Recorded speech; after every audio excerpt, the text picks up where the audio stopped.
চতুর্থ শ্রেণীর প্রিয় শিক্ষার্থী সালদার স্যার ইউটিউব চ্যানেল থেকে তোমাদের সবাইকে স্বাগতম। আজকে তোমাদের জন্য আরেকটি নতুন ভিডিও নিয়ে এসেছি। বৃত্তি পরীক্ষার সেরা প্রস্তুতি 3 নম্বর বৃত্তি পরীক্ষা 2023-এর প্রশ্ন সমাধান। বৃত্তি পরীক্ষায় আসা বাংলা প্রশ্ন 2023-এর বৃত্তি পরীক্ষার প্রস্তুতি। আসলে আমরা 2026 সালে যারা বৃত্তি পরীক্ষা দেবে তাদের কেন আমি বিগত বছরের প্রশ্ন পড়তে বলেছি। আসলে তোমরা যদি প্রশ্নগুলি দেখো দেখবে বিগত বছরের প্রশ্নগুলি ঘুরিয়ে ফিরিয়ে আসে। কাজে তোমরা যদি 2017 থেকে 2025 পর্যন্ত সকল প্রশ্ন আছে দেখে যেতে পারো, তাহলে তোমরা অবশ্যই বৃত্তি পাবে। যাই হোক, আজকের আলোচনা হবে 2023 সালের 100 মার্কের একটি বৃত্তির বাংলা প্রশ্ন বিশ্লেষণ সহ সম্পূর্ণ সমাধান। ভিডিওর শুরুতেই বলবো, তোমরা যারা এখনও আমার চ্যানেলটিকে সাবস্ক্রাইব করোনি তারা এখনই চ্যানেলটিকে সাবস্ক্রাইব করে বেল আইকনটি প্রেস করে দাও। আর আমার এই ইউটিউব চ্যানেলে সকল বিষয়, বৃত্তি পরীক্ষা সংক্রান্ত সকল বিষয়, যেমন বাংলা, অঙ্ক, ইংরেজি, তারপরে বিজ্ঞান, সমাজবিজ্ঞান, সমস্ত প্রশ্ন 2017 থেকে 2025 পর্যন্ত একবারে ডিটেলস পুঙ্খানুপুঙ্খভাবে উত্তর বিশ্লেষণ করে দেওয়া আছে। আমার বিশ্বাস তোমরা যদি আমার এই উত্তরগুলি, আসলে উত্তর তো অনেকভাবেই করে, কিন্তু আমার যে প্রশ্নের উত্তরগুলি, সেই প্রশ্নের উত্তরগুলি তোমরা যদি এভাবে করতে পারো তাহলে অবশ্যই তোমরা ওইরকম যারা 400 নম্বরের মধ্যে 395, 96, 97 নম্বর পেয়েছে তোমরাও তার মধ্যে একজন হবে। যাই হোক, আমি যদি একটু দেখি 2025 সনে যারা ফার্স্ট হয়েছে 400 নম্বর, এই 400 নম্বর কি যদি ভালো করে লক্ষ্য করো, বাংলা 100, ইংরেজিতে 150, গণিতে 100, বিজ্ঞানে 50, সামাজিক বিজ্ঞানে 100, এই টোটাল মিলে 400 নম্বরের মধ্যে যে প্রথম হয়েছে 2025 সনে 395 নম্বর পেয়ে। 392 নম্বর পেয়ে দ্বিতীয় হয়েছে পশ্চিম মেদিনীপুর জেলার সরস্বতী শিশু বিদ্যা মন্দিরের ছাত্রী, এবং 391 নম্বর পেয়ে থার্ড হয়েছে। 2024 সনেও কিন্তু 3 জনেই ফার্স্ট হয়েছে, 397 জনে। কাজে তোমরা যে যদি বৃত্তি পেতে চাও, টার্গেট করো যে কমপক্ষে 90-এর নিচে যদি নম্বর পাও তাহলে কিন্তু 90% আর কি, তাহলে কিন্তু বৃত্তি পাবে না। আমি সরাসরি চলে যাচ্ছি প্রশ্ন বিশ্লেষণে। প্রথমেই দেখাবো আসলে পূর্ণাঙ্গ যে প্রশ্নটি, সেটাই। তো পূর্ণাঙ্গ প্রশ্নটি হচ্ছে প্রাথমিক শিক্ষা উন্নয়ন পর্ষদ পশ্চিমবঙ্গ পরিচালিত। এখানে টোটাল যে প্রশ্ন আছে 1 থেকে 6 পর্যন্ত টোটাল প্রশ্ন। আমি এক এক করে সমস্ত প্রশ্নের উত্তরেই দিয়ে দিচ্ছি।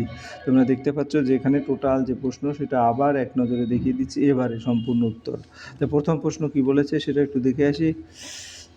প্রথম প্রশ্ন হচ্ছে, ভোরবেলা ঘুম ভাঙতেই মামাদের সঙ্গে জ্যোতি যায় কুস্তির আখড়ায়। উদ্ধৃত অংশটি কোন রচনা অংশ? লেখককে জ্যোতির মায়ের নাম কি? মা জ্যোতিকে কোন নদীতে স্নান করতে নিয়ে যেতে? জ্যোতির মামার নাম কি? কুস্তির আখড়ায় কোথা থেকে এসে তালিম দিত? জ্যোতির আসল নাম কি? অর্থাৎ এই একটা প্রশ্নের ভিতরে দেখো টোটাল 7টা প্রশ্ন দিয়ে 8 মার্কের উত্তর। তাহলে আমরা এক এক করে পার্ট বাই পার্ট যদি উত্তর দিই তাহলে বলবো, উদ্ধৃত অংশটি কোন রচনা অংশ? ভোরবেলা ঘুম ভাঙতে মামাদের সঙ্গে জ্যোতি যায় কুস্তির আয়তে। উদ্ধৃত অংশটি বাঘা যতীন রচনার অন্তর্গত।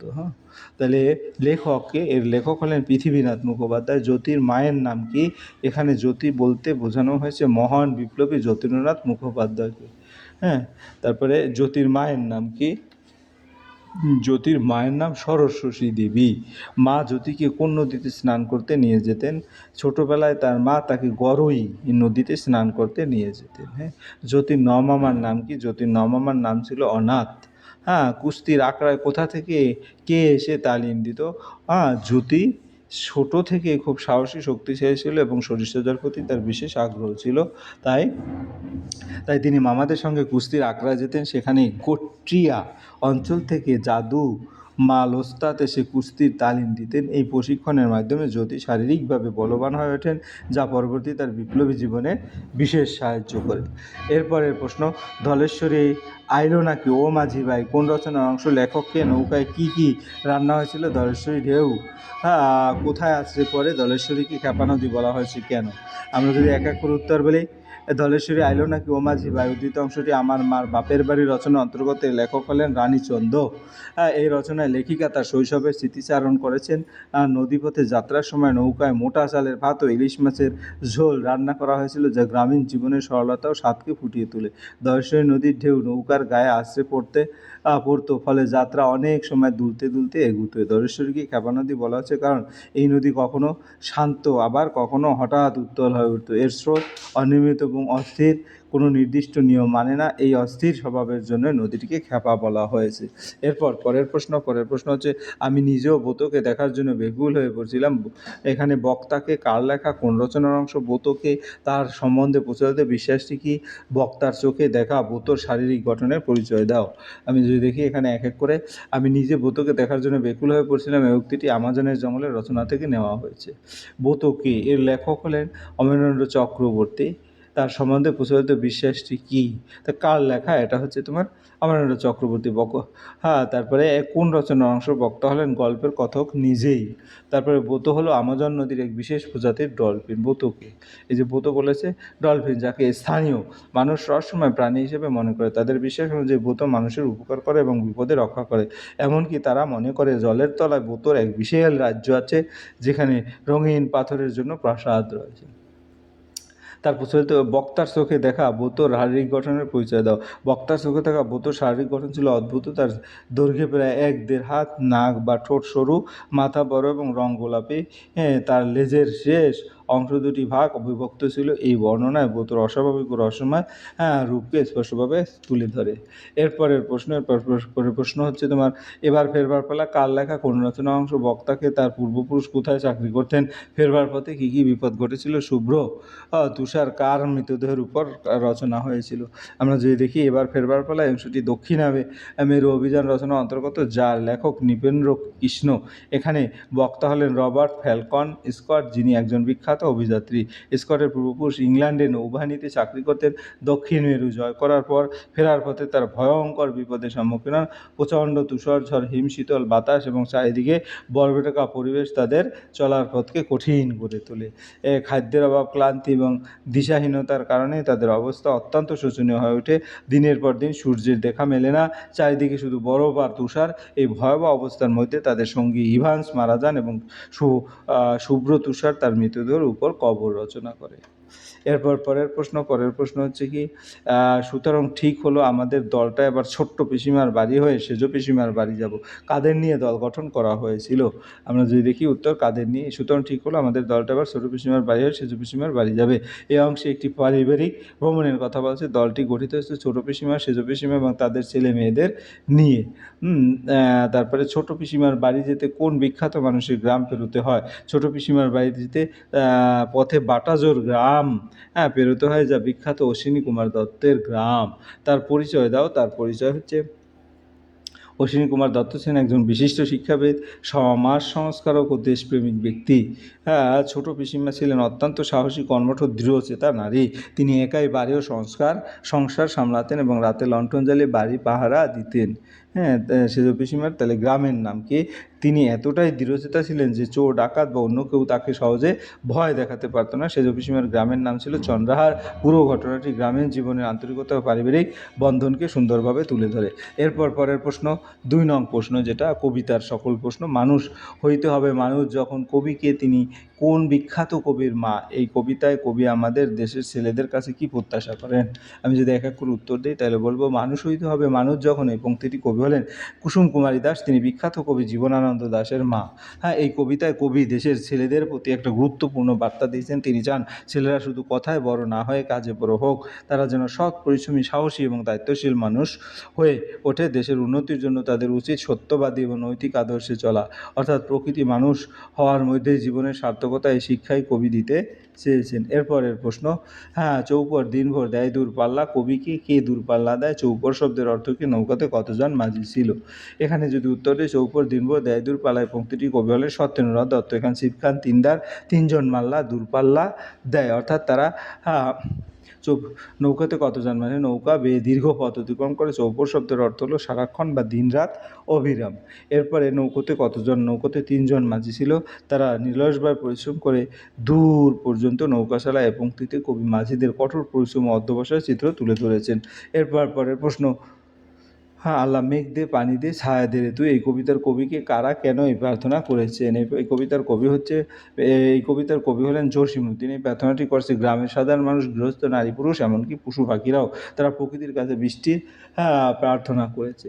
তারপরে গিয়ে হলো তোমার কবিতা কারা কেন এই প্রার্থনা করছে? কারণ দীর্ঘদিন বৃষ্টি না হয় খাল বিল শুকিয়ে গেছে, জমি ফেটে চৌচির হয়ে গেছে, ফসল নষ্ট হওয়ার উপক্রম হয়েছে, তীব্র খরায় মানুষ ও জীবজন্তুর জীবন দুর্বিষহ হয়ে উঠেছে। তাই সবাই মিলে আল্লাহর কাছে বৃষ্টি ও ছায়া প্রার্থনা করছে, যাতে প্রকৃতি আবার স্বাভাবিক হয়ে ওঠে। এরপর পরের প্রশ্ন হচ্ছে ওগো নে নাওখানি বাইও। নে শব্দের অর্থ কি? কোন অবস্থায় নাওখানি বাওয়া হচ্ছে? কবি নেকে কি নির্দেশ দিচ্ছেন? তিনি নিজে কি সহায়তা করবেন বলে জানেন? হ্যাঁ, আমরা যদি উত্তর দিই ওগো নেও নাওখানা বায়ু, এখানে নিয়ে শব্দের অর্থ হলো নৌকার মাঝি। নাওখানা বায়ু হচ্ছে একটি কঠিন ও প্রতিকূল অবস্থা, যখন প্রবল বাতাস বইছে, আকাশ মেঘে ঢেকে গেছে, নদী উত্তাল, ফলে নৌকা চালানো কঠিন হয়ে উঠছে। তিনি নিজেকে কি সহায়তা করবেন? এ অবস্থায় কবি মাঝি কি নির্দেশ দিয়েছেন যেন সে শক্ত করে হাল ধরে এবং জোরে দাঁড় টানে। তিনি নিজেই সাহায্য করার আশ্বাস দিচ্ছেন। তিনি পাল তুলে দেবেন এবং নৌকা চালাতে সহযোগিতা করবেন। এতে বোঝা যায় বিপদের সময় সবাইকে একসঙ্গে চেষ্টা করতে হয়। পরের প্রশ্ন, যত দূরেই যেখানে যাই না কো সারা লাইন শুধু আমার একার। কবিকে কোন কবিতার অংশ এর মধ্যে দিয়ে কবি কি বোঝাতে চেয়েছে? এই যত দূরে যাই রে যাকো সারা লাইন শুধু আমার একার, এই পংক্তিটি কবি হলেন প্রেমেন্দ্র মিত্র বা মালগারি কবিতার অংশ। এই পংক্তির মাধ্যমে কবিতার স্বাধীন চেতা মনোভাব প্রকাশ করছেন। তিনি বোঝাতে চেয়েছেন যে তিনি মুক্তভাবে চলতে ভালোবাসেন এবং কোনো বাধা বা নিয়মের মধ্যে আবদ্ধ থাকতে চান না। এর মধ্যে দিয়ে কবি কী বোঝাতে চেয়েছেন? এরপর সারা লাইন শুধু আমার একার, এর অর্থ হলো তিনি নিজের মতো করে নিজের পথ তৈরি করতে চান। এতে তার স্বাধীনতা ও স্বাতন্ত্র্য বোধের পরিচয় পাওয়া যায়। এরপরে কবিতা ৩ নম্বর প্রশ্ন, কবিতা ও কবির নাম উল্লেখ করে শূন্যস্থান পূরণ করো। আমরা যদি দেখি বহু ড্যাশ ধরে বহু ক্রোশ ড্যাশ। কবিতা হচ্ছে রবীন্দ্রনাথ ঠাকুরের বনলতা সেন নয়, বরং ভ্রমণ ধাঁচের বিখ্যাত পংক্তি সাধারণ পাঠ্যাংশ হিসাবে আমরা যদি দেখি, এখানে বহুদিন ধরে বহু ক্রোশ দূরে বহু ব্যয় করে কবি বহু দেশ ঘুরে দেখিতে গিয়েছে পর্বতমালা, দেখিতে গিয়েছে সিন্ধু। পরের প্রশ্ন ৪ নম্বর, অর্থ লেখো যে কোনো ৬টি। রসদ, আস্তানা, আমন্ত্রণ, নীর, খটকা, সাপ, হুঁচট। আমরা যদি এক এক করে উত্তর দিই, রসদ হচ্ছে খাদ্য সামগ্রী বা যুদ্ধের জন্য প্রয়োজনীয় জিনিসপত্র। আস্তানা বসবাসের স্থান বা থাকার জায়গা। তারপর আমন্ত্রণ কাউকে ডেকে নেওয়া বা নিমন্ত্রণ। তারপরে হচ্ছে তোমার নীর, জল বা পানি, কবিতার ভাষায় ব্যবহৃত। তারপরে খটকা হচ্ছে সন্দেহ বা অস্বস্তিকর। সাপ হচ্ছে পরিষ্কার বা সম্পূর্ণ বা শেষ। হোঁচট হচ্ছে বাধা পেয়ে পড়ে যাওয়া বা অগ্রগতির বিঘ্ন। পরের প্রশ্ন, বাক্য রচনা। গৌরব, আবিষ্কার, ছিপছিপে, দিলখোলা, অবসন্ন। আমরা যদি দেখি, গৌরব দেশের জন্য ভালো কাজ করলে আমাদের গৌরব বৃদ্ধি বা আবিষ্কার, বিজ্ঞানীরা নতুন আবিষ্কার করে মানুষের জীবন সহজ করে তুলেছেন। ছিপছিপে গড়ন তাকে খুব আকর্ষণীয় করে তুলেছে। তারপরে দিলখোলা, তিনি খুব দিলখোলা মানুষ, সকলের সঙ্গে সহজে মিশে যান। অবসন্ন, সারাদিন পরিশ্রম করার পর সে খুব অবসন্ন হয়ে পড়েছিল। এরপরের প্রশ্ন, বর্ণ বিশ্লেষণ করো যে কোনো 3টি। লাজুক, ব্যস্ত, মোমবাতি, কোরমা, বাগিচা। তাহলে লাজুক, ল যোগ আ যোগ জ যোগ রস্যু যোগ ক। ব্যস্ত, ব যোগ জ যোগ স যোগ ত। মোমবাতি, ম যোগ ও যোগ ম যোগ ব যোগ আ যোগ ত যোগ ই। তারপরে কোরমা, ক যোগ ও যোগ র যোগ ম যোগ আ। বাগিচা, ব যোগ আ যোগ গ যোগ রস্যই চ যোগ আ, বাগিচা। এরপরে আমরা চলে যাব বিপরীত শব্দ লেখো। ভয়, উষা, এরকম করে বিপরীত শব্দগুলি যদি লিখি, ভয় সাহস, উষা সন্ধ্যা বা গুদরি, স্বাধীন পরাধীন, দুরন্ত শান্ত, প্রকাণ্ড ক্ষুদ্র, মৌন বাচাল, ভালো খারাপ। এরপরের প্রশ্ন, এক কথায় প্রকাশ করো যে কোনো 4টি। যে ফেরি করে বেড়ায়। তারপরে 5 নম্বরে আমরা যদি দেখি, ঘ হয়ে গেল। এবারে 5, সন্ধি বিচ্ছেদ করো। হিমালয়, বনৌষধি, রবীন্দ্র, নয়ন, পরীক্ষা। হিম যোগ আলয়, বন যোগ ঔষধি, রবীন্দ্র, রবি যোগ ইন্দ্র, ন যোগ অয়ন, তারপরে পরীক্ষা, পরিযোগ শিক্ষা। এরপরের প্রশ্ন হচ্ছে বিপরীত লিঙ্গের শব্দ লেখো। গোয়ালিনী, সাহেব, এরকম করে আছে। তাহলে গোয়ালিনী, গোয়ালা, তারপরে সাহেব, বিবি বা মেম সাহেব, তারপরে জেঠামশাই, জেঠিমা, তারপরে সিংহিনী, সিংহ, ছেলে মেয়ে। এরপর আমরা চলে যাবো পরের প্রশ্ন, এক কথায় প্রকাশ করো। যে ফেরি করে বেড়ায় তাকে কি বলে? যে ফেরি করে বেড়ায় এক কথায় তাকে বলে ফেরিওয়ালা। যিনি চিকিৎসা করেন তাকে চিকিৎসক বা ডাক্তার। ভিজে মাটির গন্ধ সোদা। নতুন আবিষ্কারের জন্য যাত্রা অভিযান। যে সব কিছু খায় সর্বভোগ অন্যের উপর নির্ভরশীল গাছ পরগাছা। এরপরে আমরা চলে যাব যে কোনো একটি বিষয়ে অনুচ্ছেদ লেখা। তোমার প্রিয় মনীষী। আমার প্রিয় মনীষী হলেন ঈশ্বরচন্দ্র বিদ্যাসাগর। তিনি 1820 খ্রিস্টাব্দে পশ্চিমবঙ্গের মেদিনীপুর জেলায় জন্মগ্রহণ করেন। তার পিতার নাম ছিল রবিদাস ঠাকুর বন্দ্যোপাধ্যায় এবং তার মাতার নাম ছিল ভগবতী দেবী। তিনি ছিলেন একজন মহান শিক্ষাবিদ, সংস্কারক এবং মানবতাবাদী ব্যক্তি। বিদ্যাসাগর নারী শিক্ষার প্রসারে গুরুত্বপূর্ণ ভূমিকা পালন করেন। তিনি বিধবা বিবাহ আইন প্রবর্তনের জন্য সংগ্রাম করেছিলেন।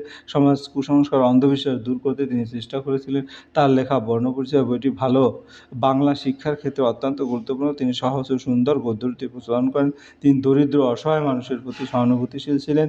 বিদ্যাসাগরকে দয়ার সাগর বলা হয় তার মানবিক গুণের জন্য। তিনি নিজের জীবনে সততা ও শৃঙ্খলার আদর্শ স্থাপন করেন। 1891 খ্রিস্টাব্দে তিনি পরলোক গমন করেন এবং তিনি আজও আমাদের অনুপ্রেরণার উৎস। এরপরের প্রশ্ন হচ্ছে তোমার একটি পোষা প্রাণী। তো আমার একটি পোষা প্রাণী হলো গরু। গরু একটি গৃহপালিত উপকারী প্রাণী। এটি সাধারণত ঘাস, খড় এবং বিচুলি খেয়ে বেঁচে থাকে। গরুর শরীর লোমে ঢাকা থাকে এবং এর 4টি পা, 2টি শিং থাকে। আমার গরুটি দেখতে খুব শান্ত ও সুন্দর। আমি প্রতিদিন তাকে ঘাস ও জল দেই। গরু আমাদের দুধ দেয়, যা থেকে দই, মাখন, ঘি তৈরি হয়। তার দুধ আমাদের শরীরের জন্য খুব উপকারী। গরুর গোবর কৃষিকাজে সার হিসেবে ব্যবহার করা হয়। এটি গ্রামীণ জীবনে অত্যন্ত গুরুত্বপূর্ণ ভূমিকা রাখে। গরু একটি বিশ্বস্ত ও শান্ত প্রাণী। আমি আমার পোষা গরুটিকে খুব ভালোবাসি এবং যত্ন করি। এরপরের প্রশ্ন হচ্ছে বাঙালির শ্রেষ্ঠ উৎসব নিয়ে 15টি লাইন লিখতে হবে। বাঙালির শ্রেষ্ঠ উৎসব হলো দুর্গাপূজা। এটি শরৎকালে মহালয়ার মাধ্যমে শুরু হয় এবং দশমীতে শেষ হয়। এই উৎসবে 5 দিন ধরে মহাসমরে পালিত হয়। দুর্গাপূজায় মা দুর্গার আরাধনা করা হয়। প্রতিটি বাড়ি ও মণ্ডপ আলো, ফুল ও সাজসজ্জায় ভরে ওঠে। মানুষ নতুন পোশাক পরে আনন্দ করে। বন্ধু ও আত্মীয়দের মধ্যে দেখা সাক্ষাৎ হয়। বিভিন্ন স্থানে সাংস্কৃতিক অনুষ্ঠান, গান ও নৃত্য অনুষ্ঠিত হয়। এই সময় খাবার দাবারের বিশেষ আয়োজন হয়। শিশুরা, তরুণরা এবং বৃদ্ধরা সবাই এই উৎসবে অংশ নেয়। দুর্গাপূজা বাঙালির ঐক্য আনন্দের প্রতীক। এটি শুধু ধর্মীয় নয়, সামাজিক উৎসবও বটে। এই উৎসব বাঙালির সংস্কৃতিকে বিশ্বজুড়ে পরিচিত করতে হবে। দশমীতে প্রতিমা বিসর্জনের মাধ্যমে উৎসব শেষ হয়, তবুও মানুষের মনে আনন্দ দীর্ঘদিন থেকে যায়। এই ছিল তোমার এই প্রশ্নের সামগ্রিক বিশ্লেষণ। আশা করি ভিডিওটি মনোযোগ সহকারে দেখলে এবং এই প্রশ্নগুলি ফুললি এভাবে লিখতে পারলে তোমরাও কিন্তু 100-তে 100 পাওয়ার দাবিদার। পরিশেষে বলবো ভিডিওটি দেখার জন্য অসংখ্য ধন্যবাদ। ভিডিওটি ভালো লাগলে লাইক, কমেন্ট, শেয়ার করতে বলবেন না। আজ এই পর্যন্ত। ধন্যবাদ সবাইকে।